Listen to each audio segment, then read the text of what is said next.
Comme beaucoup de Sarthois d'adoption, David Moitet est tombé amoureux du Vieux-Mans. Et c'est ici, proche de l'escalier de la Petite Poterne, que débute son troisième thriller, Piège boréal. Dans une maison juste derrière moi, il y a deux pauvres personnes âgées qui vont être tuées de façon un petit peu horrible et qu'on va retrouver avec un numéro gravé sur le front. Donc un 10 pour le premier, un 9 pour la seconde victime. Et comme vous pouvez le deviner, c'est le début d'un compte à rebours macabre qui va s'égrener tout au long du roman. Un compte à rebours qui va emmener le lecteur jusqu'au pôle Nord. L'intrigue puise son inspiration d'un reportage sur les camps de redressement destinés aux adolescents américains, des camps proches du dressage et qui ont fait écho chez David Moitet, professeur d'éducation physique au collège de Ballon.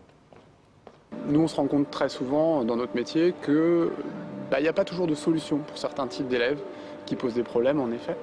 Et la tentation est grande de les envoyer dans des endroits qui sont censés être faits pour eux et les aider.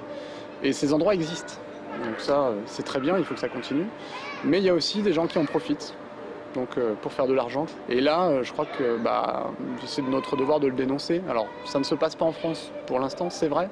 Mais comme on voit que ce qui se passe aux États-Unis arrive très souvent chez nous quelques années plus tard, je crois que c'est important d'y réfléchir avant que ça nous tombe dessus et qu'il soit trop tard.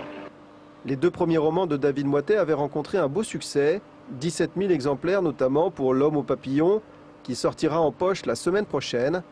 D'autres polars et romans de science-fiction sont en préparation.